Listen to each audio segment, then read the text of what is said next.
ทำเป็นทีมสถานีธรรมะออนไลน์ขอเชิญติดตามชมรายการธรรมสากัจฉาสนทนาธรรมตามการคุยทุกเรื่องทุกประเด็นเติมธรรมะให้หัวใจเติมอาหารใจเติมพลังใจให้ตนเองเป็นประจำทุกวันเวลา 20 นาฬิกาเป็นต้นไปโปรดกดปุ่มติดตามและกด Subscribe เมื่อทำเป็นทีมมาเราจะได้พบกันเพื่อรับฟังสารธรรมข้อคิดดีๆมากมายรับบุญง่ายๆด้วยการกดแชร์เผยแพร่เป็นธรรมทานสัพพะทานังธรรมทานังชินาติการให้ธรรมะย่อมชนะการให้ทั้งปวง1แชร์1บุญมีค่าเท่ากับเผยแผ่ธรรมะให้กว้างไกล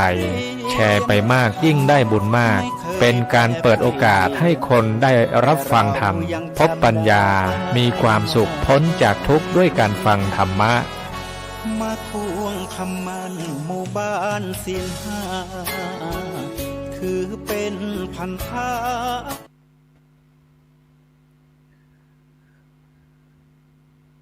มองโลกด้านดี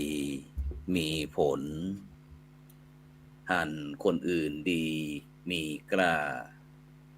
ปลูกใจให้เกิดศรัทธาตั้งหน้าทำดีมีคุณมองโลกด้านร้ายไกลกลับใจหับแต่เรื่องเครื่องคุณเหนื่อยนายเลิกล้างทางบุญชีพอุ่นแท้แน่เอ่ยขอกล่าวขอธรรมสวัสดีกับบรรดาท่านผู้ฟังท่านผู้ชมทุกท่านที่กำลังติดตามจ้องธรรมะเป็นทีมทีวีออนไลน์กลุ่มพระสงฆ์อุบาสกอุบาสิการ่วมกันเผยแผ่ธรรมะออนไลน์ไลฟ์สดทาง Facebook ทาง YouTube สถานีวิทยุเครือข่ายคลื่นสีขาวชาวประชา8จังหวัดภาคเหนือนะบ่ว่าจะเป็นพี่น้องที่ท่านผู้ฟังที่อยู่ต่างเมืองน่านเมืองแป่ลำปางพะเยาเชียงรายลำพูนแม่ฮ่องสอนเชียงใหม่พร้อมถึงบรรดาพี่น้องที่รับฟังตั้งคลื่น 104.50 เมกะเฮิรตซ์นะวัดฝายหินจังหวัดเชียงใหม่ FM 88.25 เมกะเฮิรตซ์วัดศรีปันเงินนะอำเภอสันป่าตองจังหวัดเชียงใหม่พร้อมตั้งFacebook ท่านอาจารย์พระครูอภิวัฒนวิกรมวัดปากทางเจริญอำเภอไดหล่อจังหวัดเชียงใหม่ Facebook วัดพุทธภาวนาเวสเตอร์โรดนะจากประเทศสวีเดนนะวันนี้เขาออกต่างประเทศด้วยเด้อ แล้วก็Facebook ตั้งYouTube IDTO นะทำเป็นทีมสากลFacebook จากวัดจอมคำหลวงเขมรัตน์นครเจียงตุงพร้อมตึง Facebook YouTube ของท่านอาจารย์พระมหาวรเชษฐ์มหาวิทยโยพร้อมตึงทุกช่องทางเครือข่ายภาคีเครือข่ายทุกท่านซึ่งในวันนี้ก็เป็นคืนวันอาทิตย์เนาะที่24เดือนพฤศจิกายนพุทธศักราช2567นะเก่ากับผมอัตมาภาพพระครูโสพลปริยัตินะเลขาคณะกรรมการโครงการหมู่บ้านรักษาศีล5หนเหนือนะผู้ช่วยเจ้าอาวาสวัดพระสิงห์วรมหาวิหารอำเภอเมืองเชียงใหม่นะก็ได้นำรายการเห็นธรรมเห็นเราเห็นธรรมมาพบกับบรรดาท่านผู้ฟังท่านผู้ชมเป็นประจำทุกคืนวันอาทิตย์เวลาตั้งแต่ 20:00 นเป็นต้นไปจนถึงเวลา 3:00 นนะอยู่ด้วยกันก็ประมาณชั่วโมงหนึ่งนะฉะนั้นก็วันนี้ก็ออกอากาศนะที่อาคารพระธรรมสิทธาจารย์อาคาร5ชั้นนะวัดพระสิงห์ของเฮาฉะนั้นก็วันนี้ก็ได้รับความเมตตานะจากหลวงพ่อเจ้าพระมหาจิตรการอภิปุญโญนะหลวงพ่อเจ้าคณะอำเภอภูซางผู้อำนวยการโรงเรียนวัดม่วงชุมวิทยาอำเภอภูซางจังหวัดพะเยานมัสการครับท่านอาจารย์มหาครับผมนมัสการครับครับสาธุครับ วันนี้รู้สึกว่าหันนั้นรอยยิ้มแล้วก็สบายใจครับวันนี้ ศาสนากิจเป็นจะได้พ้องครับในวันติดในตรงนี้ ก็ยังนักอยู่เนาะเพิ่งจะผ่านพ้นไปสอบทำครั้งที่2 ครับผมนักธรรมโทเอกแล้วก็ธรรมศึกษานะครับผมอืมช่วงคนี้รับก็จะเข้าสู่แข่งขันทักษะวิชาการของอันอืกลุ่มครับมครับของกลุ่มแล้วก็ของจังหอันปีวัดพะเยานี้อันตั้งอำเภอภูซางของเขาเป็นจะได้พ้องการสอบนักธรรมของบรรดาลูกพระลูกเนนของเขาครับครับผมก็เป็นปกตินะครับเนาะปกติธรรมจำนวนดาครับผมเพิ่มก่อนจำนวนทำการศึกษาจากละออนก็นักธรรมจันโทนี่ของผู้สร้างมีประมาณสักจันโทจันเอกนะครับรวมเบ็ดเสร็จประมาณ40ลูกครับผม40ลูกนะครับแล้วก็ครับผมนี่ก็เป็นสอบ17 18 19สาวนะครับแล้วก็วันที่22นะครับวันศุกร์ที่22นี่เขามีการสอบธรรมศึกษาเป็นจะได้พ้องครับผมนักเรียนธรรมอบรศึกษามนักเรียนก็ส่งข้อสอบปีนี้ประมาณ300กว่าคนนะครับผมมอก็อำเภอภูมาสอบกับซางเขาก็ขาดสอบไปประมาณ40-50คนก็นะหนักเหมือนกันอืนะม เออส่ง300เออแล้วก็ฉะนั้นก็ถ้านี่ก็ประมาณสอบ70%นอะครับอาจารย์เนาะครับผมครับผมประมาณสัก70%แต่ถ้าที่เข้าสอบแล้วก็หลังจากที่สอบแล้วมันก็จะมีผลออกมาครับว่าจะได้ขนาดไหนจะผ่านสัก50%ก่อนนะครับอาคจารย์รับเนาะก็ถือว่าครับในปัจจุบันนี้อาจารย์มุมมองของอาจารย์นี่แหละเด็กละอ่อนตั้งสถานศึกษาหรือว่าครูบาอาจารย์เฮานี่สนใจเรื่องการสอบธรรมศึกษาเขาครับหรือว่าเรื่องหลักธรรมคำสอนตามพุทธศาสอืนาเฮาเป็นจังได๋ครับม เด็กละอ่อนก็จริงๆแล้วมันก็ละออนกับการศึกษานะปัจจุบันในความสนใจบ่ว่าจะเป็นวิชาตั้งในตั้งนอกเนาะค่อนครับข้างจะอ่อนลงครับคือละออนที่อืจะกระตือรือร้นเรื่องเรียมนนี่จะน้อยลงเนาะส่วนใหญ่ครับกิจกรรมมันหนักหรือว่าอีกอย่างหนึ่งความสนใจของเด็กละออนนี่มันมีตัวแปรหนัก อย่างก็ดีโดยเฉพาะเฮียนนี่แหละครับสื่อสมาร์ตโฟนก็สูงแล้วก็ประกอบกับละออนบัดเดียวนี่มันพ่อแม่เลี้ยงลูกมันบ่เหมือนเมื่อก่อนเนาะอืเมื่อก่อนนี่เลี้ยงมแบบคัดเกลาอีเด้อน่ะ อืแต่ปัจจุบันครับนี่มันบางครั้งกับเรียกว่าอิสระเสรีอาจจะถึครับงขั้นว่าปล่อยปละละเลยก็มีเหมือนกันถ้ามือครับละอครับอนบัดเดียวนี่บางครั้งเขาจะว่าจะได้สุกง่ายค่อนสุกข้างยากครับค่อนข้างที่จะสุกยากครับผม ไร้เขตครอบคลุมเนาะจะตามใจตัวเอครับผมงนักขึ้นนะครับเนาะครับอืครับครับดังนั้นเรื่องหลวงพ่อสมเด็จเป็นว่านั่นน่ะก็คือว่าก็จะได้ครับนอนมาเดียวนี่ก็คือมันทุกข์ยากทุกข์ง่ายทุกข์ยากหมายควาก็คือมจะได้จะ ทุกข์ยากนี่หมายถึงว่าละออนมีตัวเลือกนักนะครับเนาะที่จะทำให้ครับชีวิตของเขาบางครั้งมันก็เรียกร้องนักบางครั้งก็อืมบอกให้มีความสุขตามอัตภาพแต่มักจะดูหมู่ดูเปื้อนดูครับอืม บ่ยอมรับสภาพตัวเก่าตัวใดก็คือเปิ้นครับหันเปิ้นมีก็จะมีเหมือนเปิ้นแล้วบางทีอ๋อบางท่านบางคนพ่อแม่บ่มีเงินทองก็ต้องเอาโน้ตบุ๊กต้องเอามือถือราคาครับแพงเนาะอันนี้ฮ้องอืมว่าทุกข์ยากก็คือบ่ได้สุขตามสภาพแต่ไปอิงอ่าสิ่งเร้าภายนอกนักครับละออนโมเดลครับที่ว่าทุกข์ง่ายก็คือถ้าแผลคัดใจก็อาอาจจะเป็นความทุกเกิดข์บางคนถึงขั้นว่าฆ่าตัวตายก็ยังมีน่ะละออนโมเกิดเดลนี่ เป็นศัตรูกันได้เลยเนาะถ้าแบบครับผมก็ว่ามีคนเข้าใจว่านี่นะครับเข้าใจบ่ได้ก็คือเขาก็เลยมองว่าในยุคบัดเดียวเนี่ยอันคุณพ่อครับคุณแม่ก็ดีคุณปู่คุณย่าก็ดีรวมถึงสถาบันองค์กรต่างๆเนี่ยเขาต้องกลับเข้ามาทบทวนว่าครับผลผลิตของเขาน่ะและเด็กละอ่อนบัดเดียวเนี่ยเขาจะต้องตั้งรับจะได้เด้อนะเพราะว่าครับมันมันค่อนข้างจะซับซ้อนหนักขึ้น ครับเมื่อก่อนนี่เป็นผู้น้อยคอยก้มประนมกรเนาะมันก็คือเจียวฟังผู้ใหญ่เนาะแต่ครับมาเดียวนี่ละอ่อนบ่ใครเจียวฟังผู้ใหญ่แม้แต่ครูเออบาอาจารย์ประกอบกับครับสังคมไทยเฮาเดี๋ยวนี้ฮักไม่แซ่พ่อแม่ฮักไม่แซ่ครูหมดละเนาะคล้ายๆว่าทำหยังก็ละเด็กละอ่อนมาเดียวนี่ก็เลยครับขาดในเรื่องที่ว่าเนี่ยก็คือขาดเรื่อ่องาความวินคครับวามเกรงวินัยกลัว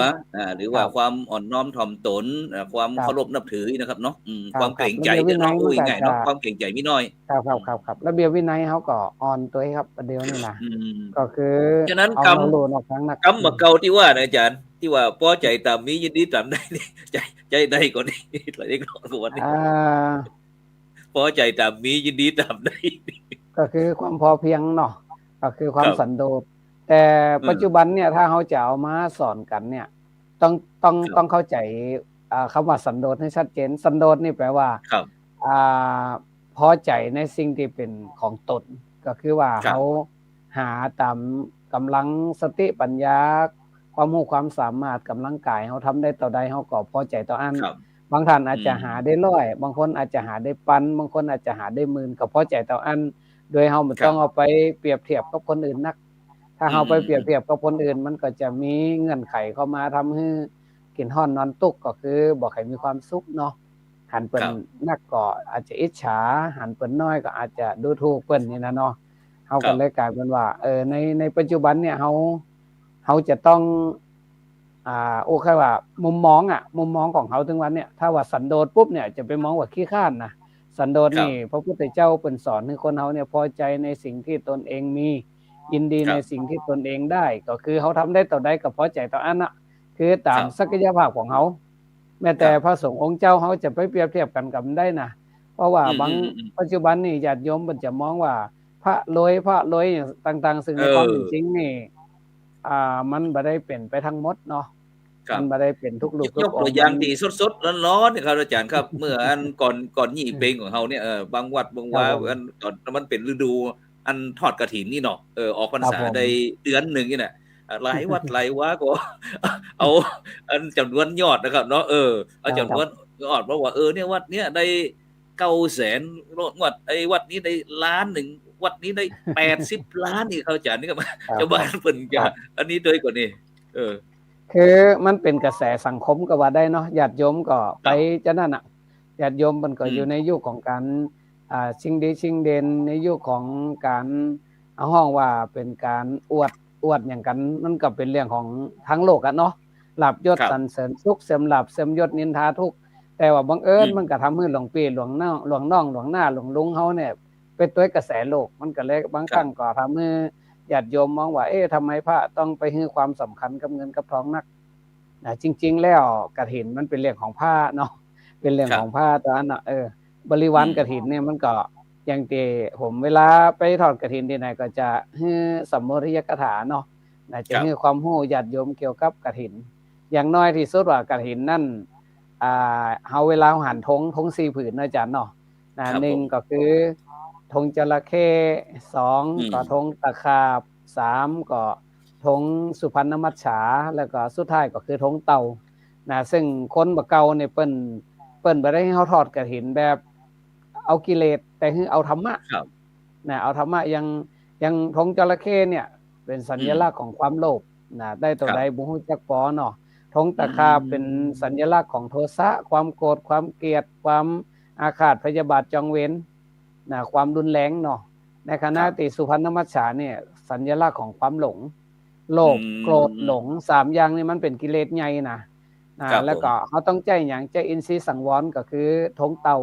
ที่ว่าหัวของฮดได้แข้งขา4เรียกว่าทวารทั้ง6ของฮดได้ก็คือว่าตาก็คือระวังตาหูก็คือระวังหูเนาะตาหูจมูกลิ้นกายใจบ่ฮือยินดียินร้ายอย่างน้อยก็กิเลส3ตัวเนี่ยความโลภความโกรธความหลงจะไปให้ความโลภมันบังตาพระก็จะไปโลภโยมก็จะไปโลภต่างคนต่างโลภครับธงตะขาบก็เป็นสัญลักษณ์ของความโกรธความเกลียดซึ่งมันมีผลในสังคมว่ากระทบกระทั่งเนาะด้วยการกระทำกรรมอู้อย่างเฮาก็พยายามมองว่าความโกรธความเกลียดเนี่ยมีกฐินขึ้นมาแล้วเนี่ยเฮาก็ต้องระวังแต่ข้อสุดท้ายก็คือความหลงความบ่ฮู้หลงทิศหลงทางเปิ้นนึงบอกว่าถึงวันนี้เฮาบ่ฮู้ว่าไผดีไผชั่วหรอกแต่ว่ามันแย่ตรงที่ว่าบ่ฮู้ดีฮู้ชั่วเนี่ยคือนักขึ้นมันกลายเป็นว่าเฮาแยกบ่ออกว่าอันไหนดีอันใดชั่วก็คือมันเป็นความเสื่อมในเรื่องของสติปัญญาเนาะซึ่งแม้แต่กฐินเนี่ยเพิ่นก็ยังสอนธรรมะนะคนโบราณเมื่อก่อนนะเอาธงมาเป็นสัญลักษณ์อย่างธงจระเข้นะฮะจระเข้นี่มันเป็นสัญลักษณ์ของความโลภหรอกมันอ้าปากแล้วแมงอย่างมาเข้ามันงับมันกินหมดไงแม้แต่แมงวันก็บ่เว้นครับบ่เว้นครับนี่คือธงจระเข้คนเฮาถ้าหากว่าจะกินกว่าผานจะต้านกว่าเสี่ยงรอเปิ้นเลี้ยงยุ่มใส่เนี่ยก็คือความโลภละเนาะโทสะความโกรธมันเกิดขึ้นง่ายแล้วก็รุนแรงก็เหมือนถึงวันเนี้ยวันนั้นพระปีนเสาก็โดนถีบโอ้โหวันนั้นก็อาจารย์พอได้พอคลิปนะครับเนาะไปกันมาก็น่าอีดูครับบ่เดี๋ยวนี้อันคื คือท่านพระสงฆ์องค์เจ้าเขาเนี่ยคือจะไปลืมตัวว่าเขาอยู่ในฐานะที่เปิ่นเคารพเนาะฉะนั้นก่อนที่เขาจะจะทำมันอย่างไปสู่สื่อต่างๆเนี่ยเขาต้องระวัง ครับ เพิ่นต้องว่าก็คือมีอินทรีย์สังวรนั่นเนาะระวังตาระวังหูคือถ้าเฮาบ่ระวังปุ๊บน่ะมันก็จะมีสิ่งที่บ่ได้รับเชิญเหมือนกรณีถีบนี่ก็นี่ลูกถีบมาทั้งหลังนี่ ครับโอ้หัวปั๊บหัวปั๊มผมก็เปิดผมก็ คือคน อาจาร เขา ย์ค บ่ รับฉะนั้น ได้นับถือพระครับผม ครับฉะนั้นหมายความว่าในปัจจุบันเนี่ยอย่างสังคมเจ้าพูดเฮานี่ถ้าอาจารย์มองจะได้ว่าอันสังคมเฮานี่คาดหวังกับพระสงฆ์องค์เจ้าเฮานี่หนักเกินไปก็ครับหรือว่าจะได้หรือว่าเขาจะเป็นจำเป็นที่จะต้องพระสงฆ์องค์เจ้าจะต้องมีการปรับปรุงตามยุคตามสมัยเหมือนกันครับสูงเลยครับความคาดหวังของญาติโยมที่มีต่อพระสงฆ์เขาบอกว่าส่วนใหญ่เข้าใจว่าคนบวชนี่จะเป็นคนที่หมดกิเลสนะครับเนาะคนที่บวชคนที่หมดกิเลสจริงๆเขาถ้ามองดูแล้วก็คือพระสงฆ์ก็เหมือนกับศรัทธาญาติโยมนี่แหละคือความเป็นธรรมทั้งสองฝ่ายอีเนาะครับทั้งสองฝ่ายก็คือพระสงฆ์นี่ก็คือเป็นที่ห้องว่านะก็คือมุ่งที่จะเข้ามาเพื่อคัดเกลากิเลสตัณหาอย่างต่างๆให้มันเบาบางเป็นผู้นำทางจิตวิญญาณคือโดยหน้าที่เนาะเป็นตัวแทนของสังคมนะแต่ว่าเขาอย่าลืมว่าอุดมการณ์นี่มันเป็นเช่นนั้นนะครับพระพุทธเจ้านี่เปิ้นถึงได้สอนหลักการ3อุดมการณ์4วิธีการ6คือกับพระอรหันต์ที่ออกเผยแผ่พระศาสนาเนาะหลักการ3ข้อนะเว้นทุจริตประพฤติสุจริตทำจิตให้ผ่องใส3ข้อเนี่ยถ้าเขาทำได้ก็นี่สำคัญแล้วก็อุดมการณ์4พระที่เข้ามาบวชเนี่ยเขามีอุดมการณ์4ข้อนี่ก็1นะเปิ้นฮ้องว่าขันติประมังตะโปติติขาเขาต้องมีความอดทนอดกันอยากกินห้อนได้เย็นอยากกินเย็นได้ห้อนอยากได้อย่างได้ดังใจเขาต้องมีความอดทนอดกันเนาะเขาจะไปหวั่นไหวการกระทำกรรมหรือว่าสิ่งที่มันจะทำลายจิตใจเขาเนี่ยเขาก็ต้องมีความอดทนเป็นอุดมการณ์เนาะและ2นิพพานังปรมังวรันติพุทธาเป้าหมายสูงสุดที่เขาจะไปให้ถึงก็คือพระนิพพานซึ่งพระสงฆ์องค์เนียนเขาก็น่าจะมีนักกว่าโยมนะเนาะเพราะเขามาบวชแล้วเขาก็ต้องมีเป้าหมายที่ว่าไปสู่พระนิพพานดับทุกข์ดับโศกดับโรคดับภัยดับปัญหาต่างๆถึงแม้เขาจะอาจจะไปบ่ถึงแต่เขาก็ต้องพยายามข้อที่3เนี่ย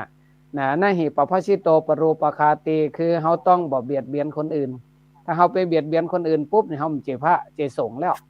บ่ว่าการกระทำกับก็ตามเพราะว่านี่มันเป็นอุดมการณ์แล้วอุดมการณ์นี่มันสูงอยู่แล้วแต่ว่าเขาทำมาได้ถึงเต็มที่ก็ขอให้ได้สักเล็กสักน้อยก็ยังดีว่าเขาต้องบ่เบียดเบียนไผข้อที่4สมโนโหติปรังวิเหทยันโตก็คือว่าเขาจะต้องบ่ทำให้คนอื่นลำบากบ่ว่าจะลำบากกายลำบากใจคือเขาจะทำจะได้ให้เป็นคนเลี้ยงง่ายเป็นคนอยู่ง่ายกินง่ายนอนง่ายก็คือจะได้เนี่ยอุดมการณ์4ข้อเนี่ยพาเขามีก่อแล้วก็ข้อสุดท้ายก่อนที่เขาจะไปเผยแพร่ศาสนาเนี่ยอนุปวาโทเขาต้องบอกว่าไล่ให้ไผเนาะเขาต้องบอกว่าไล่ไปอนุปคาโตเขาต้องบอกไปทำไล่ไปปาติโมกเขจะสังวโรเขาต้องมีวินัยเขาต้องมีวินัยเขาต้องมีตึงติมาในพระปาติโมกตึงนอกพระปาติโมกเตียงห้องว่าพิสมาจารย์นั่นน่ะเนาะเดี๋ยวเฮียนนักธรรมมาเนี่ยเขาก็ต้องมีแล้วก็มัตตัญยุตาจะพัตตสมิงคือการอยู่การกินเนี่ยอย่างน้อยพระเน้นเขาก็ต้องกินง่ายอยู่ง่ายเนาะบ่ควรจะไปติดหรูเพราะว่าเขาถ้าเข้าใจว่าเขาบ่ได้มามุ่งติความสุขความสบายจากการกินเขาบ่ได้มาทำตัวเพราะการกินแต่เขาอยู่เพราะอาศัยปัจจัยที่ศรัทธาพี่น้องเพิ่นเลี้ยงดูก็คือต้องอยู่ให้ได้ต้องเข้าใจว่าเขาไม่ใช่ว่าเขาทุกข์เขายากแหละแต่ว่ามันเป็นเรื่องเป็นการฝึกอย่างหนึ่งเนาะแล้วก็ปันตัญจสยนาสนังก็ต้องเน้นติสงบเขาไปจะออกซื้อกันวุ่นวายไปยุ่งอยู่กับทางโลกนักเนี่ยมันก็กลายเป็นว่าเข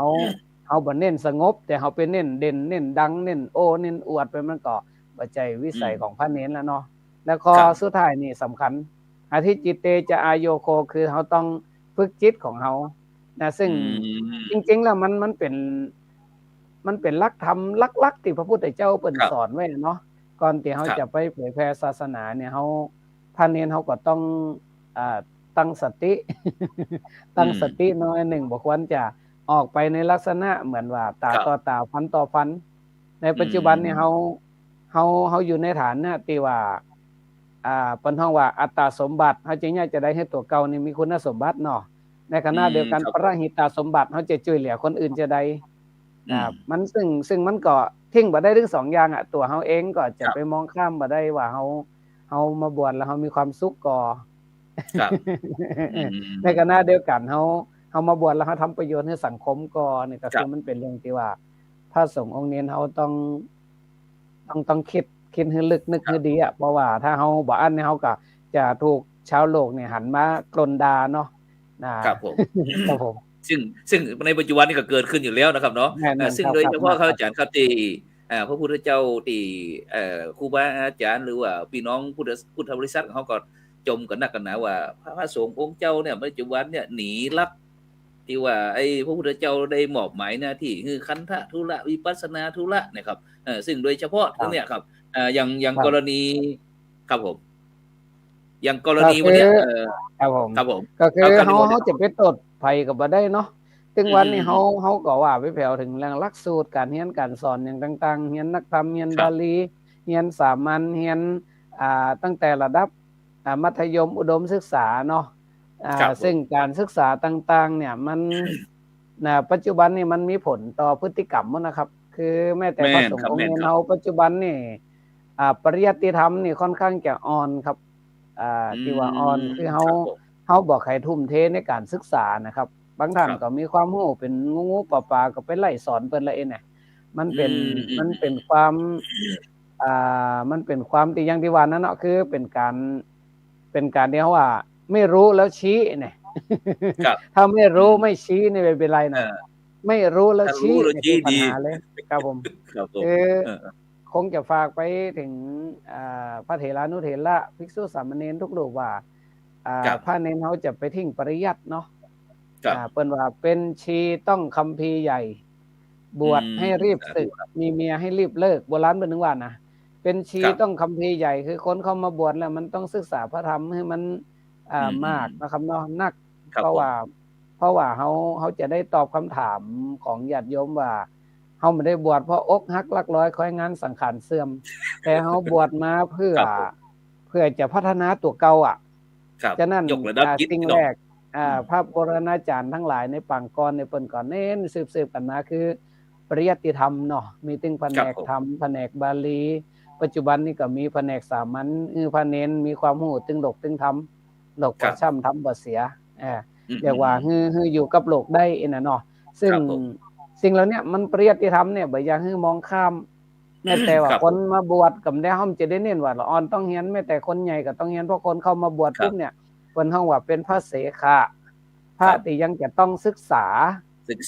ครับผมครับยังต้องศึกษาฉะนั้นจะบวชตอนแก่หรือบวชตอนใดก็ตามถ้าเฮาเป็นใหม่ในพระธรรมวินัยแล้วเฮาต้องศึกษาแล้วนะต้องเรียนรู้อย่างน้อยก็ศีลสมาธิปัญญาศึกษาเรื่องศีลศึกษาเรื่องสมาธิศึกษาเรื่องปัญญามันอาจจะฟังง่ายเข้าใจยากอย่างในเรื่องของศีลนี่คือเป็นเรื่องของพฤติกรรมเขาจะได้ให้พฤติกรรมของเขาเนี่ยดีงามเอื้อต่อการพัฒนาในเรื่องของข้อที่2ก็คือคุณภาพจิตเนาะคุณภาพชีวิตที่ห้องว่าสมาธินั่นน่ะอย่างจะได้ให้คุณภาพชีวิตเฮามันดีขึ้นอย่างน้อยเจ้าบ้านเขาก็ได้พระสงฆ์เนี่ยเป็นต้นแบบว่าพระสงฆ์กินง่ายอยู่ง่ายมีความสุขเนาะเอาจะเฮาเป็นต้นแบบได้จะได้แล้วก็อยู่ง่ายฉันง่ายไม่มักง่ายพี่น้องตึงวันเนี่ยเฮาหลงประเด็นตรงที่ว่า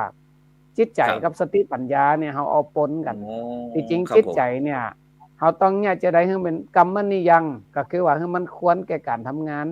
กรรมนิยังนี่หมายความว่าอะไรจิตที่ควรแก่การทำงานคือ1จิตที่สงบเนาะจิตที่มีคุณธรรม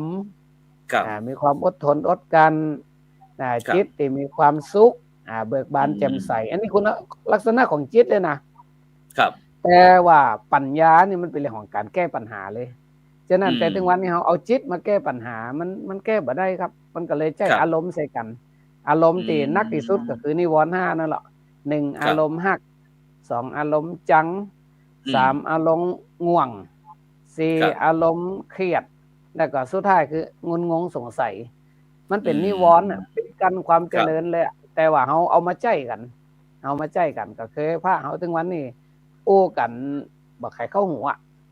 โอ้ แม่น กัน ครับ บ่ใคร แม่น เข้าหูเพราะว่าเฮาเอาจิตมาโอ้แต่ถ้า ครับ ในความเป็นจริงเนี่ยเฮาต้องใช้สติปัญญาแยกแยะผิดชอบชั่วดี อันไหนมันเป็นบาปเป็นโทษบ่มีประโยชน์เฮาก็พยายามลดละเลิกเหียอันไหนมัน ครับ เป็นบุญเป็นกุศลและมีประโยชน์เฮาก็เอามาประพฤติปฏิบัติมันเป็นเรื่องของสติปัญญานะครับ มันจะได้แก้ปัญ ครับ หา ผม ได้ถึงวันนี้เป็นนั่งเถียงกันหูรับตับไม่เนี่ยมันบ่สิถูกครับ แม่นครับพ่องก็เอาตำรับตำราใครมาเจบอกว่าคนนั้นคนนี้ลากเอามาใส่กันนะครับโอ้โห โอ้โหว่าจะ จะเชื่อใครดีนะครับ ปนองปริยัติ ในปัจ เปรี จุ ยบ บั ป น ระดุจงูพิษก็ ครับ คือว่าใช้ปริยัติมาทำลายกัน ปอกมะพร้าวเอาปากกัดก็คือว่าเขาจะปอกมะพร้าวเนี่ยเอาเคี้ยวครบเอาคงจะบ่ได้กินนะเนาะอันนั้นสำคัญ น่า สิ่ง จะ สำคัญที่สุดเขาจะต้องใช้ แม่ สติปัญญาในการแก้ ครับ ปัญหาต่างๆนะครับ ซึ่งแน่นอนว่าปัญหานี่มันจะกะของโยมพระเอาก็มีปัญหานะอยู่วัด แม่ อน ยู่ว่า ครับแม่น แต่ว่ามันจะบ่มีปัญหามีหมดครับสิ่งที่เขาจะอยู่กับศาสนา ครับ ได้ส่วนหนึ่งเขาก็ต้องมองว่าเขามีเป้าหมายในชีวิตก่อนนะครับเนาะสำคัญเหมือนกัน ครับครับ เป้าหมายในการอยู่สิ่ง ค ที่ รับ ผมว่าแต่ต้นคือเขาจะไปทิ้งปริยัติ ครับ ก็คือเอาปริยัติไว้ก่อนอย่างน้อยก็คือศึกษาลำเรียนบวชให้ คือ รีบศึกเจ็บบวช คือในหูที่มาที่ไป สงสาร ความเป็นมา บวช พุทธศาสนา บวช พ่อก็ยังดีนะครับเนาะอืม ครับ ก็คือ ยัง เอา ดี เอา กว่า เอาการเห็น ยังดีกว่าไปเอาไอ้เดรัจฉานวิชามาอย่างที่อัน แม่ ไหน น ก็ ครับแม่น กำแพงเพชรสอนเรื่องหูทิพย์ตาทิพย์นั่น มาเดี๋ยวนี้เฮามันต้องไปสอนนะมันถึงตาทิพย์หูทิพย์เฮานั่งอยู่บ้านเฮาก็หันเขาเตะบอลอยู่ออสเตรเลียพุ่นแล้วเนาะมันก็หูทิพย์ตาทิพย์นั่นน่ะอย่างที่เพิ่นว่านะอยากดำดินได้ก็ไส้เดือนมันก็ดำได้ อยากบินได้นกมันก็บินได้ อยากดำน้ำได้ป่ามันก็ว่ายน้ำมันจะเป็นเรื่องอัศจรรย์มันเป็นเดรัจฉานเนาะถ้าเฮาก็จะไปปาให้ญาติโยมหลงไปส่วนใหญ่มันเป็นเรื่องของผลประโยชน์เนาะคือคนเรามันถ้าว่าตั้งอกุศลจิตไว้แล้วมันก็จะทำไปตามอกุศลจิตนั่นแหละก็คือมุ่งลาภสักการมุ่งให้คนยกย่องนับถือ ถ้าเป็นภาษาพระห้องบารมีอวดบารมีกัน แต่ว่าในความเป็นจริงเนี่ยพระพุทธองค์นี่เป็นวางกุยางเนาะวางสมบัติเงินทองวางลูกวางเมียวางหมดแม้แต่สมบัติพระมหาจักรพรรดิเพิ่นก็วางหมดแต่พระเฮาตรงกันข้ามเอาหมด ทีนี้อาจารย์ครับอันพอดีอาจารย์ว่าเอาหมดนี่นะแต่เจ้าเนี่ยผมได้มีโอกาสไปร่วมงานไอ้ฉลองกันไอ้ที่การตั้งของท่านพระมหาสิทธิชัยชัยสิทธินะครับเปลี่ยนธรรมเก้าประโยคด็อกเตอร์ที่วัดหล่องฟองครับวัดหล่องฟองอำเภอเมืองจังหวัดแพร่ครับแล้วก็กลับมาก็โอ้หันนั้นคนตีแต่งตัวคล้ายด้วยเจ้าเนี่ยครับเดินสบายบาทสบายย่ำนะครับเลาะถนนนั้นตั้งปุ่นจากลำปูนจะขึ้นจากอันลำปางคือมันลำปูนเนี่ยครับปะรถไผ่กระโบกไม่โบกมือนะครับสบายสูงกันหน้าหน้าตาหน้าเจียถือดีก็แต่โบกไม่โบกมือเขาโอ้ผมว่าน่าเป็นห่วงกลัวรถจะโจรเนี่ยครับซึ่งเขาหันพฤติกรรมอย่างต่างๆมีโดนจนนักอยู่นะครับคือปัจจุบันการออกเดินธุดงค์เนี่ยถ้าว่าเฮามุ่งคัดเกลากิเลสเนี่ยเฮาก็จะต้องตั้งสติให้ดีว่าคนที่จะไปออกธุดงค์เนี่ยเฮาเป็นนิสัยมุตตะกะหรือยังหมายถึงว่าเฮามีครูบาอาจารย์อบรมมาดีแล้วหรือยังเนาะอย่างน้อยก็5ภาษาขึ้นไปเลยจะเดินทางไกลเนี่ยเฮาก็ต้องมีครูบาอาจารย์หรือมีกัลยาณมิตรที่จะช่วยเหลือเกื้อหนุนในการเดินปัจจุบันนี่เดินยากครับเพราะว่ามันเป็นความเจริญมันหนักเนาะอันตรายนะครับเนาะเดินเข้าป่าจะดีกว่านะครับถ้าเดิน แม่น ไปตามถนนหนทางก็จะเป็นห้องว่าเป็นภาระเป็นสิ่งกีดขวางอย่างหนึ่งของ แม่นครับแม่น ศรัทธาญาติโยมครับครับเขาก็ ซึ่ง เข้าใจครับเจตนาเปิ้นอาจจะดีแต่ว่าเขาต้องมองว่าเขาเพื่อไอ้นะเนาะเพื่อก็นะว่าเพื่อไอ้นะครับเพื่ออย่างนะจริงๆการปฏิบัติธรรมนี่มันสามารถทำได้แต่ว่าเขาก็บ่ต้องให้มันพูดง่ายๆคือเบียดเบียนตัวเก่าแล้วก็เบียดเบียนคนอื่น สร้าง เนาะ ความเดือดร้อนครับ คือสังคมเปิ้นฉะนั้นโดยเฉพาะพระเขานี่จะต้องมีจิตสามัญสำนึกว่า อย่าสร้างปัญหานะครับให้กับส่วนรวมนะครับเนาะทั้งเราต่อตนเองแล้วก็ส่วนรวมกันแล้วกันนะครับฉะนั้นอาจารย์ครับอย่างในปัจจุบันเนี่ยอย่างพี่น้องจะพูดความคาดหวังเนี่ยบางครั้งแม้แต่พระเปิ่นก็ยังเปิ่นบ่มั่นใจพระก็เข้าหรือว่าจะได้หรือบ่ฮู้นะว่าเพราะว่าในปัจจุบันนี้แม้แต่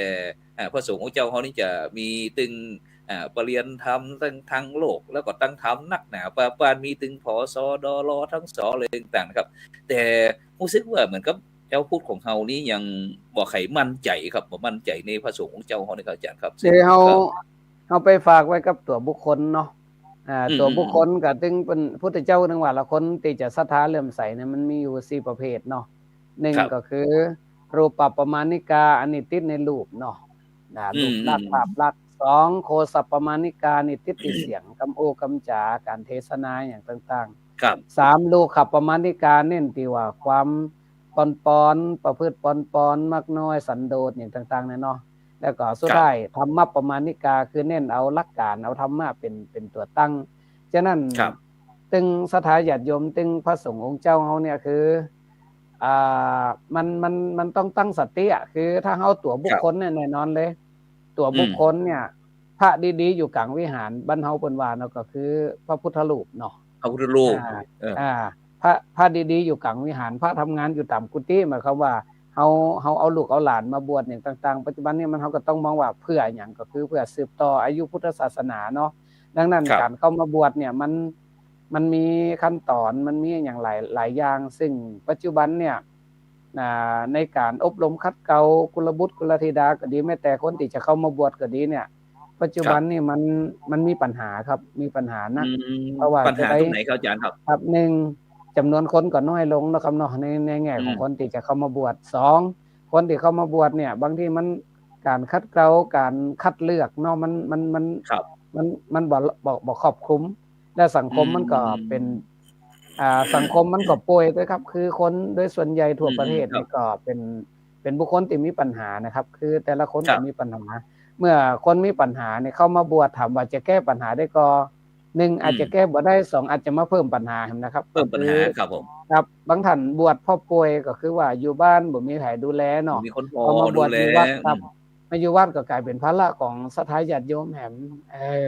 แล้วก็คนที่เข้ามาบวชถ้าเกิดว่าคุณอาจละหรือความประพฤติบ่ค่อยดี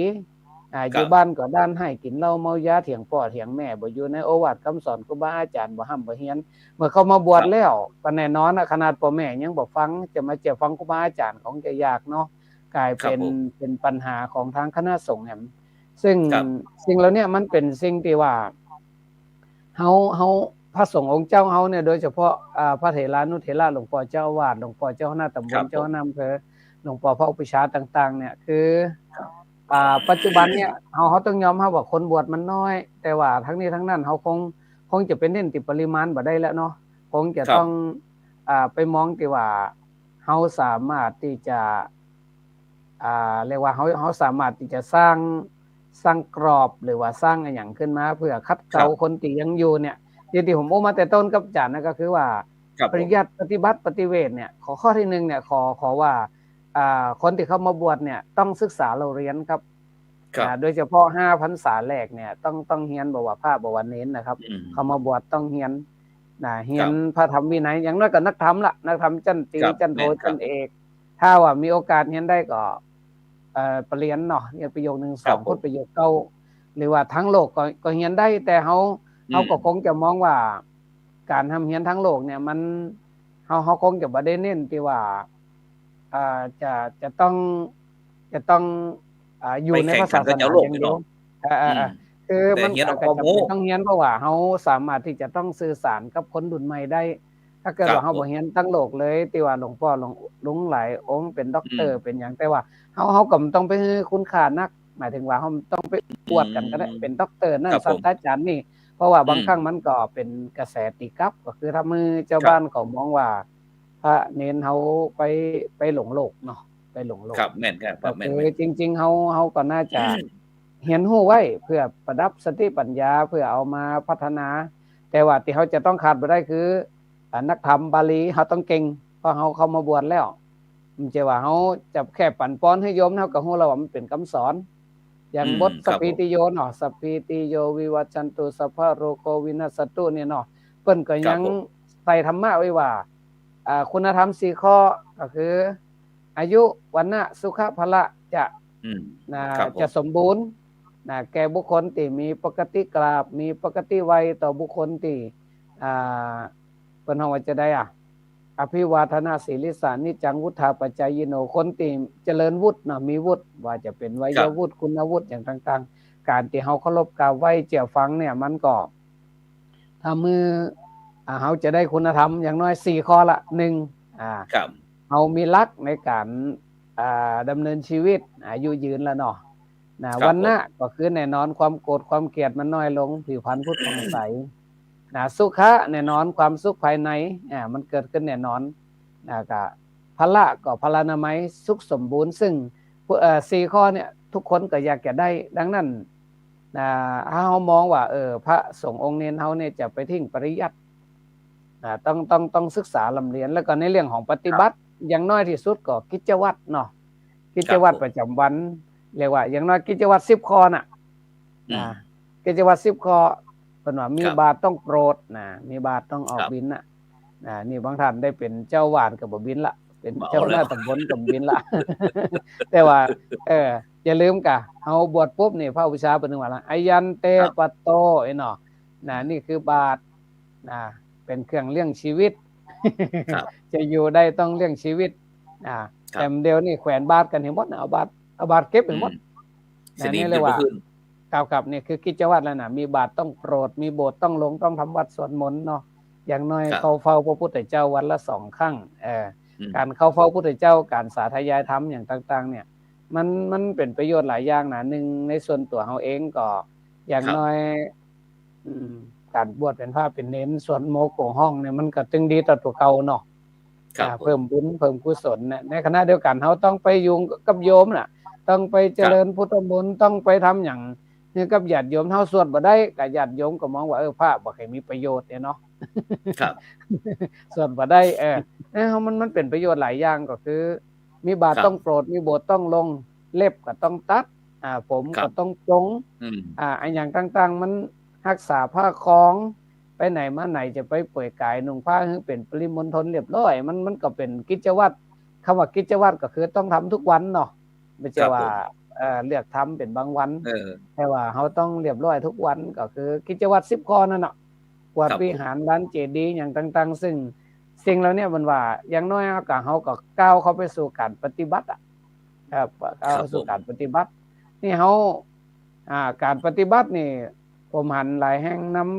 ำเจริญกรรมฐานแค่มันว่าจะได้ก็งูแลบลิ้นครับจ้างกระดิกหูงูแลบลิ้นไก่กระพือปีกอันนั้นมันเป็นสำนวนบ่ได้ในความเป็นจริงเนี่ยมันบ่ใจครับมันต้องนักเพราะจะได้ถ้าเฮาบ่ทำเฮาบ่สั่งสมในเรื่องของสมาธิให้เลยเนี่ยเฮาจะเอาอันพลังจิตมาจากไหนเนาะครับจะพลังจิตจะพลังบ่มีพลังจิตบ่มีสมาธิ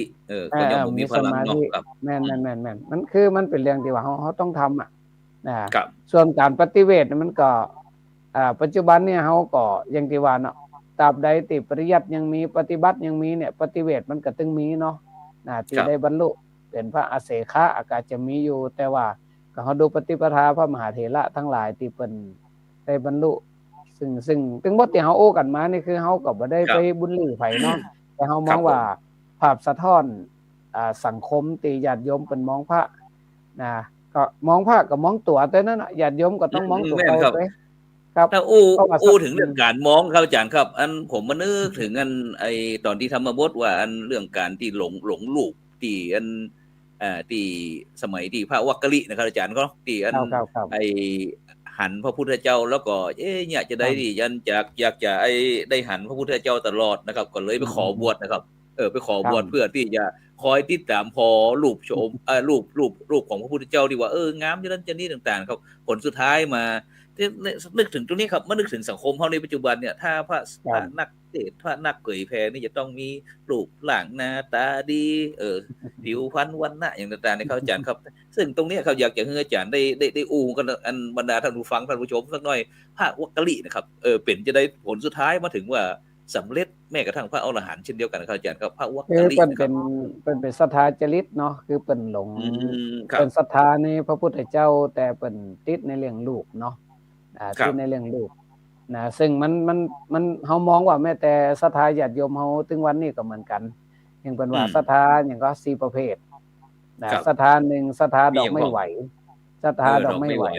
2ศรัทธาจุ๋ง3ศรัทธาพญาต4ศรัทธาประเพณีศรัทธาดอกไม้ไหวนี่ก็คือไปตามอารมณ์อะครับ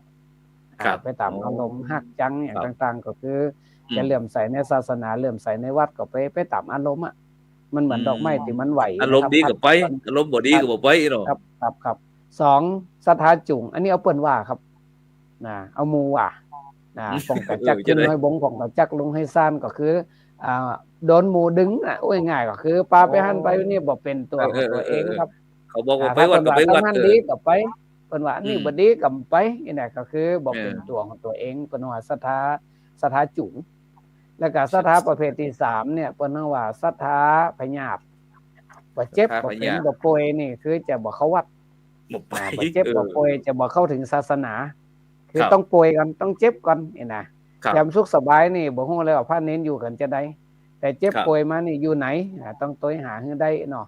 แล้วก็ศรัทธาประเภทที่4นี่หนักที่สุดนั่นเป็นว่าศรัทธาเอาตามประเพณีว่าอย่างบ้านเฮาว่าปีนึงเข้าพรรษาอยู่เฮาอีเนาะปีนึงเข้าวัดอยู่4วันพรรษาแล้วก็ยี่เป้งแล้วก็พญาวัน4วันนั่นเนาะ365วันเนี่ยเข้าวัดอยู่4วันแล้วบอกว่าทำดีไม่ได้ดีนะมันก็เป็นลักษณะของสิทธิโลก็คือว่าทำน้อยแต่จะเอานักครับฉะนั้นศรัทธาที่ว่าอย่างพระวักกะลิเนี่ยก็คือเปิ้นเอาศรัทธาเป็นตัวตั้งเปิ้นบ่ได้ใจเหตุผลอื่นมันมีถึง6อย่างก่อนนะศรัทธาจริตพุทธิจริตวิตกจริตเนาะมันลักษณะของบุคคลเฮาเนี่ยมันหลายประเภทอย่างพระวักกะลินี่เปิ้นติดลูกแต่บังเอิญว่าดีว่าติดพระพุทธเจ้าแล้วก็ดีว่าอยู่ใกล้กัลยาณมิตรก็คือพุทธเจ้าเปิ้นฮู้หยังก็เปิ้นเฮาว่าฮู้อินทรีย์ฮู้อุปนิสัยเปิ้นก็เลยเตือนเนาะว่าผู้ใดเห็นธรรมผู้นั้นเห็นเราเนาะก็สอนเนาะเธอไม่ต้องมานั่งมองดูรูปร่างที่มันจะเน่าเปื่อยไปเนาะต่อไปไม่ต้องมาให้เห็นหน้านะประมาณนั้นน่ะไล่เลยพระวักกะลินี่พอพุทธเจ้าไล่จะนั่นก็คือเสียอกเสียใจว่าต่อไปจะบ่ได้หันพระลูกเจ้าหำละน่ะเนาะนับภาษาจะมีชีวิตอยู่ทำไมก็เลยไปฆ่าตัวตายขึ้นไปบนภูเขาจะกระโดดตายแต่พุทธเจ้าก็ว่าถ้าเกิดบอกไปโปรดเนี่ยพระวักกะลิก็จะทำลายอริยมรรคอริยผลได้เนาะพุทธองค์ก็ทรงถ่ายทิพย์ไปให้พระวักกะลิเห็นขณะที่กำลังจะกระโดดเหวตายนะเนาะพอเห็นพระพุทธเจ้าปุ๊บก็ด้วยความดีใจครับก็คือก้าวขึ้นไปบนภูเขานี่คือได้บรรลุธรรมไปเลยแต่น่ะเนาะบรรลุหลุดพ้นเพราะศรัทธาฉะนั้นญาติโยมที่มีศรัทธาในพุทธศาสนานี่ทำว่าเป็นเรื่องดีก็ดีดีมันเป็นจุดหนึ่งอย่างเฮากราบพระพุทธเนาะกราบพระพุทธรูปอย่างต่างๆอย่างนั้นก็เป็นเสื่อนำจิตนำใจเฮามีติยึดติเกาะอยู่พองว่าเมื่อเฮายึดสิ่งดีบูชาจะปูชนียานังเนาะการบูชาบุคคลที่ควรบูชาคนที่ควรยกย่องเนี่ยเอตัมมังคารมุตตมังเป็นมงคลนั้นสูงสุดของชีวิตเฮาก็บ่ได้ไปว่าให้โยมนะว่าเฮาจะศรัทธาพระองค์ใดศรัทธาพระพุทธรูปใดหยังเฮามันก็จะเป็นเรื่องที่ผิดขอเพียงแต่ว่าขอให้ญาติโยมทั้งหลายเนี่ยต้องก้าวข้ามให้ได้ก้าวข้ามไปถึงเหมือนเฮาเดินข้ามสะพานนั่นเนาะสะพานมันมีไว้ข้ามแต่เมื่อข้ามแล้วเฮาก็บ่จำเป็นต้องไปลื้อสะพานไปตัวแหมเนาะครับครับแต่เจ้าครับอาจารย์ครับแต่เจ้านี้ผมไปที่เมืองแป้เนาะไปที่ไซย้อยผมก็นึกถึงว่าผมรู้สึกว่าอยากจะฉันก๋อยแล้วก็อยากจะเอาก๋อยทอดนั่นน่ะไปเอาไปฝากไอ้เจ้าของงานเปิ้นนี่เนาะเพราะว่า ไก่แปลงกันสหธรรมกันนี่นะอ่าก็เลยเข้าไปนะครับ เข้าไปกับเพื่อที่จะไปซื้อก๋อยทอดนะคราวนี้ก็โยมก็เริ่มแล้วครับทำไอ้ปุ๋งก๋อยด้วยกันที่ก็ถึงเรื่องบทบาทชีวิตของเปิ่นครับบอกว่าเนี่ยมีผัวก็อายุ70เป็นพากีสันเดี๋ยวก็หลงลืมด่าเข้าให้กินก็กินแล้วมันเตี้ยก็บ่กินนะครับ แล้วก็จากนี้เนี่ยบ่ฮู้จะเนี่ยจะได้ ผมไปซื้อก๋อยนะครับ แต่ได้กำมันอันนี้มาผมก็ยิ้มว่าก็ดีละอันนี้คือเพราะเป็นการที่อยู่กับผู้ป่วยเนี่ยครับนั้นมันสำคัญครับอาจารย์เนาะโดยเฉพาะลูกเมียเนี่ยถ้าผัวป่วยเมียบ่ป่วยน่ะบางครั้งเขาหันแล้วก็อีดูเพิ่นนะครับ ผมก็เลยยืนทั้งที่อยากจะกลับนะครับ แต่ก็ต้องจำเป็นต้องฟังเพิ่นจนกว่าเพิ่นจะหมดลมนะครับเนี่ยแต่เจ้านี่ผมก็เลยทำบุญในการนั่งยืนฟังกันแล้วกันนี่นะครับเพื่อที่จะให้ฝ่ายได้สบายใจนะครับฉะนั้นในปัจจุบันนะครับอาจารย์ครับเวลาคนเราตะกี้ผมอย่างก็ผมนึกถึงว่าเวลาอาจารย์อู้ที่ว่าเวลาตุกก่อนถึงจะเข้าวัดกันเนี่ยครับอาจารย์ครับก็นี่นะครับอาจารย์ครับอันปัจจุบันนี่มันแตกก็อย่างที่ผมอู้เนี่ยหมายถึงว่าคนเขาถ้าบ่ตุกบ่เข้าวัดแหละจริงๆมันก็ถูกแล้วนะเพราะว่าพระพุทธเจ้าเพิ่นก็ถึงสอนนั่นเลยว่าตุกสุขอย่างต่างๆเนี่ยความตุกเนี่ยมันเป็นสัจธรรมของชีวิตเนาะทุกคนเขาต้องพบเจอฉะนั้นมุมมองของเจ้าพุทธเฮาบ่ว่าพระบ่ว่าโยมเนาะมันมีมุมมองอยู่3อย่างครับ1ก็คือมองโลกในแง่ดีเนาะอันนี้คือโลกสวยเนาะ2มองโลกในแง่ร้ายก็คือคัดหูคัดตาคัดใจบ่ได้เด้อนะแล้วก็ประเภทสุดท้ายคือมองโลกตามความเป็นจริงซึ่งเป็นมุมมองที่พระพุทธเจ้าเปิ้นให้เฮามองเนาะฉะนั้นเขาจะมองอย่างเนี่ยอย่างน้อย3อย่างเนี่ยมองโลกในแง่ดีถามว่าดีก็มันก็ดีนี่สบายใจดีเนาะแต่ว่ามันแก้ปัญหาบ่ได้แก้ปัญหาบ่ได้โลกสวยบางครั้งเขาอาจจะกลายเป็นเหยื่อให้เองความการมองดีลงไปเนาะในโลกใบนี้มันมีตึงดีตึงห้เพิ่นว่าอย่าเห็นกงจักรเป็นดอกบัวอย่าเห็นขี้วัวเป็นขนมเค้กนั่นเนาะ นี่ก็คือมองโลกในแง่ดีแต่ถามว่าดีก็คนที่มองโลกในแง่ดีอย่างน้อยก็สบายใจบ่กึดนักเนาะไม่เป็นไรเนาะไม่เป็นไรพอทนได้มันก็จะอยู่ได้สบายใจแล้วมองโลกในแง่ร้ายแล้วถามว่าดีก็มันก็มีดีก็คืออย่างน้อยเขาก็ฮู้จุดบอดจุดอ่อนของคนอื่นการที่มองหันจุดบอดจุดอ่อนของคนอื่นไปจะเอาไปซ้ำเติมนะแต่เพื่อมาเตือนตัวเฮาเองว่าจะไปมีจุดบอดแบบเปิ้นจะไปผิดพลาดเป็นเปิ้นอย่างคนเฮาไปหันคนที่บ่ถูกตาถูกใจเหมือนเฮาไปดูภาพปีนเสานั่นเนาะเฮาไปหันภาพปีนเสาเฮาก็มองว่ามันเป็นจุดอ่อนมันเป็นจุดด้อยเนาะแต่ในขณะเดียวกันเฮาก็จะไปหวั่นไหวเฮาน่าจะไปมองว่าเฮาจะไปเป็นแบบเปิ้นครับเตือนตัวเก่าเองว่าเฮาคนเฮาเนี่ยมันหลากหลายความเห็นมันต่างอยู่แล้วล่ะแต่ในขณะเดียวกันเฮาก็จะไปมองร้ายมองได้แต่เฮาก็จะไปถึงกับว่าเอาใจไปติดไปตื้อถึงขนาดไปเกลียดชังเปิ้นเหียลาตำราก็เกลียดชังพระไปทั้งหมดกลายเป็นว่าพระเน้นบ่มีดีครับโดยที่เฮาเอาแค่คนเดียวมาเป็นตัววัดเนาะมันบ่ใจเนาะฉะนั้นเฮาก็ต้องมองโลกในแง่ร้ายเนี่ยได้แต่ว่าจะไปให้มันมาเบียดเบียนจิตใจเฮานักลำไปบางอย่างเฮาก็ต้องรู้จักทำใจของรู้จักปล่อยวางของว่าศาสนาพุทธเนี่ยอยู่มาถึง2,567 ปีแล้วซอยศาสนาแล้วมันก็แน่นอนหลายสิ่งหลายอย่างมันก็อาจจะหันความเปลี่ยนไปเนาะพระสงฆ์องค์เจ้าอย่างต่างๆปัจจุบันนี่มันก็เฮาจะหันความเปลี่ยนแปลงอยู่แล้วเฮาจะมองแล้วเฮาในขณะเดียวกันเฮาก็จะไปตุกกับสิ่งที่เฮามองเพิ่นว่าเห็นสักว่าเห็นมันก็บ่ตุกเนาะแล้วข้อสุดท้ายมองโลกตามความเป็นจริงก็คือว่าเฮาเอาตามหลักพระพุทธเจ้าเลยคือทุกอย่างมันมีเกิดขึ้นตั้งอยู่ดับไปจะเรื่องดีบ่ดีก็ตามเกิดขึ้นตั้งอยู่ดับไปไอ้เรื่องร้ายก็เหมือนกันเกิดขึ้นตั้งอยู่ดับไปในยามที่โยมประสบเคราะห์กรรมอยู่บ่ว่าจะเป็นความเจ็บไข้ได้ป่วยหรือว่ามีอารมณ์โดยเฉพาะโลกธรรมตั้ง8อย่างเนี่ยกระทบเนาะโยมก็ต้องมองว่ามันเกิดขึ้นตั้งอยู่ดับไปมันบ่ใช่ทีหลังเฮาจะไปตุกจะไปทรมานให้มองแต่ความเป็นจริงว่าทุกสิ่งทุกปัญหามีอย่าท้อแท้ทางแก้มีตลอดก็คือว่าพระพุทธเจ้าเปิ้นสอนให้เฮาอยู่กับสิ่งนั้นโดยที่ว่าศึกษาเรียนรู้น้ำไฟเปิ้นเฮาจะได้ไฟมันลุกตัดใด ก็ต้องเอาน้ำตะนั้นดับพระพุทธ ครับ เจ้าเนี่ยเคยถูกนางมาคันธิยาซึ่งเป็น ครับ มเหสีร้องของพระเจ้าอุเทนเนี่ย ครับ เกลียดชังถึงขนาดจ้างคนด่าพระพุทธเจ้า7 วัน 7 คืนเนาะ โอ้โห ส่วนใหญ่ส่วนใหญ่ หลายวัน เนี่ย เหมื เพิ่ อน น กัน มีแต่ดอกไม้มีแต่เครื่องสักการะเนาะแต่นี่ด่า ครับ อย่างเดียว พระอานนท์ ด่าอย่า นี่ งเดี บ ยว อกว่าพระพุทธองค์ไปเมืองอื่นแต่เมืองนี้คนปากบ่ดีเนาะพระพุทธเจ้าก็ถามพระอานนท์ว่าจะไปเมืองไหน ถ้าเกิดไปเมืองหน้าคนยังด่าอยู่เหรอพระอานนท์ว่าก็ต้องไปแห่งเมืองหนึ่งพระพุทธเจ้าว่าถ้าไปแห่งเมืองคนยังด่าเหรอพระอานนท์ก็ไปแห่งเมืองหนึ่งพระอานนท์จะทฤษฎีหนีเนาะพระพุทธเจ้าว่ามันบ่ถูกเรื่องมันเกิดแต่ใดมันต้องรับแต่นั้นคนเหล่านี้ด่าได้บ่เกิน7 วัน เรื่องไล่ๆต่างๆที่มันเกิดขึ้นเนี่ยมันอยู่ได้แค่7 วันแล้วมันก็ผ่านไป ครับ เขาจะไปอย่างก็ไปจริงจังจนเกินไปให้เขาเข้าใจว่ามันเป็นความจริงของ ครับ โลกอ่ะ อืมครับ โลกมันหมุนรอบตัวเอง ยู่ตามความป็นจริงนี่หรอ ครับ โลกมันหมุนรอบตัวเองอ่ะ มัน ครั ไม่ บ จะได้อยู่นิ่งเนาะแต่ความรู้สึกของเขาเนี่ยเหมือนโลกมันนิ่ง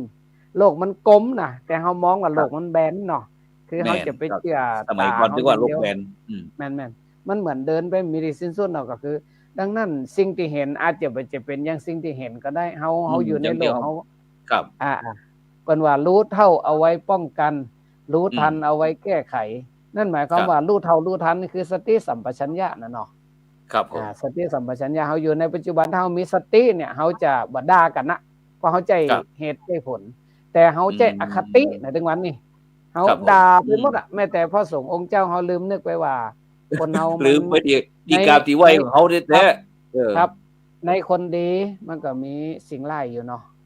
ในคนร้ายก็ยังมีสิ่งดี มันก็ ครับ อยู่ที่เขาจะเลือกเขาจะเลือก ครับ เอาให้ก็จะเลือกเอาดี ถ้า อืม เขาเลือกเอาดีเขาก็บอกว่าในคนร้ายเขาก็ได้ดี ในคนดีเขาก็มีดี คือเขาเลือกเอาแต่ ครับ สิ่งดีๆนะครับ แต่ว่าปัจจุบันนี้เขาเอาทุกอย่าง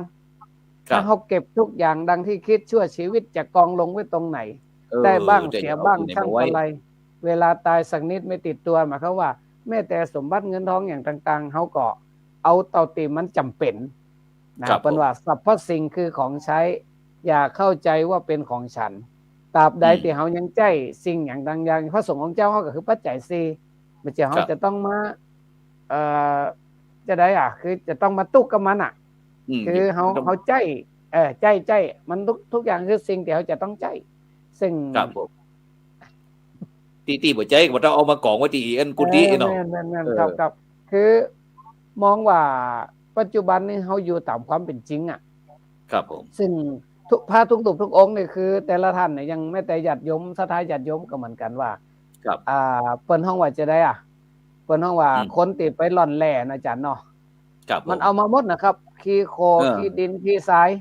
แต่เปิ้นก็ถ้าเป็นขี้ดินขี้ทรายเปิ้นก็กำกว้างเฮีย เขียเอาอ ถ้า อกไป เป็น เยอะ ขี้ดินเปิ้นก็กว้างหมดเปิ้นเอาเพชรเอาพลอย ครับ เนาะชีวิต ครับ เฮาก็มีถึงคนดีของดีสถานที่ดีคนบ่ดีของบ่ดีสถานที่บ่ดีมันปนกันเข้ามาเฮาก็เลือกเอาที่ดีที่สุด ครับผม เลือกเอาที่ดีที่สุดไอ้ที่บ่ดี ครับ เฮาจะมาหยัง เออ เฮาไปลุมด่าพระปีนเสาเนี่ย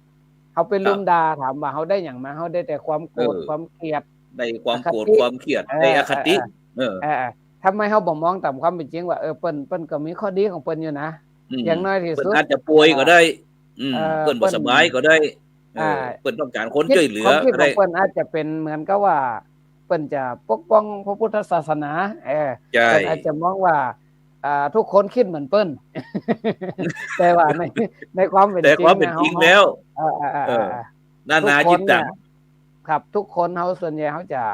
ตั้งอุดมคติไว้สูงเนาะเป็นทั้งว่า ครั จุ บ ดเด่นกับโอกาส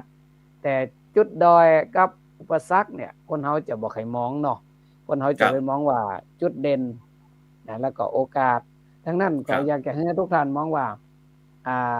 เขาต้องเปลี่ยนวิกฤตให้เป็นโอกาสต้องเปลี่ยนอุปสรรคให้เป็นอุปกรณ์เปลี่ยนความสุขให้เป็นความสุขเปลี่ยนความทุกข์ให้เป็นสติปัญญากระแสสังคมที่เกิดขึ้นในยุคเนี้ยมันก็เป็นข้อดีในแง่ที่ว่าทำให้พุทธบริษัทเฮาหันมาศึกษาพระธรรมวินัยศึกษาความจริงแล้วก็เรียนรู้ไปด้วยกันถึงพระถึงโยมนะว่าเฮาจะทำจะได้ให้มันอยู่ตรงกลางพอดีหมายความว่ามัชฌิมาปฏิปทาสายกลางไม่หย่อนจนมันหย่อนจนยานเนาะมันก็ไปตึงลงไปจนเครียด ครับมีความเครียดจนเบียดสุขก็คือว่าตุกกับหลายเรื่องหลายราวจนเกินไปนี่เฮาอยู่สายกลางนะครับ เฮาถ้าเฮาฮักพระพุทธศาสนาเนี่ยพระพุทธศาสนาเป็นสิ่งที่ดีที่สุดเฮาก็ยก ครับ พระพุทธศาสนามาไว้ในใจเฮาเนี่ยจึงอยากจะได้ให้พระพุทธศาสนาดีที่สุดก็อยู่ที่ใจเฮาเนี่ยตราบใด ครับ ที่เฮายังมีพระพุทธพระธรรมพระสงฆ์อยู่ในใจเนี่ยผมเชื่อว่าทุกอย่างแก้ได้หมดปัญหาแก้ได้หมด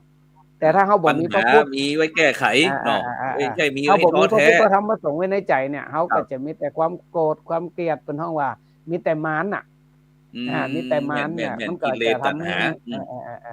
มันจะทำให้ชีวิตเฮามันอยู่ยากขึ้นเนาะคือมันอยู่ยาก ครับ ฉะนั้นเฮา ครับ ในวันเนี้ยก็คงจะฝากศรัทธาญาติโยมว่า ถ้า ครับ เฮาฮู้จักมองฮู้จักเลือกเนี่ยมันมีสิ่งดีๆเต็มไปหมดแม้แต่ชื่อของแต่ละคนนะ วันนี้ฝากไว้ให้โยม4ชื่อเนาะ ครับ 1สุจิตโตเฮาต้องพยายามคิดดีไว้ ครับ 2สุวโจเฮาต้องฟังผู้ ครับ ใหญ่พ่องต้องฟังคนอื่นพ่องจะไปเอาแต่ความคิดตัวเก่า ครับผม 3สุภโรเขาต้องอยู่ง่ายกินง่ายในสถานการณ์แบบนี้เนาะแล้วข้อสุดท้ายนะเปิ้นฮ้องว่าหยังก็สุจริตสุจริตโตเขาจะอยากจะได้ให้การกระทำกำโอ้ของเขาเนี่ยมันเอื้อต่อการพัฒนาศีลสมาธิและปัญญา มัน ครับ เอื้อให้ชีวิตของเขาเนี่ยสูงขึ้น แต่บ่ใช่ว่าทำให้มันตกลงไม่แต่ชื่อ ครับ คนเขาก็สามารถเอามาเป็นหยังก็มาเป็นข้อคิด ครับ คนไหนชื่อสุจิตแสดงว่าต้องคิดดีละคนไหนชื่อสุวโจสุพจน์เนาะก็ต้อง ครับ เป็นคนที่โอ้ยังไงก็คือว่าง่ายสอนง่ายจะไป ครับ เป็นหัว ผม ดื้อหัวลัดเพิ่นบอกบ่ฟัง แม่น เพิ่นสั่งบ่เชื่อสุภโลกก็คือต้องอยู่ง่ายกินง่ายคือเพิ่นเลี้ยงง่ายยังเป็นพระเนี่ยเพิ่นให้พริกมาเฮาก็กินพริกเพิ่นให้หยังมาก็กินไปตามนั้นมันอยู่ง่ายกินง่ายเนาะแล้วสุดท้ายที่ว่าเมื่อกี้คือสุจริตประพฤติธรรมให้สุจริต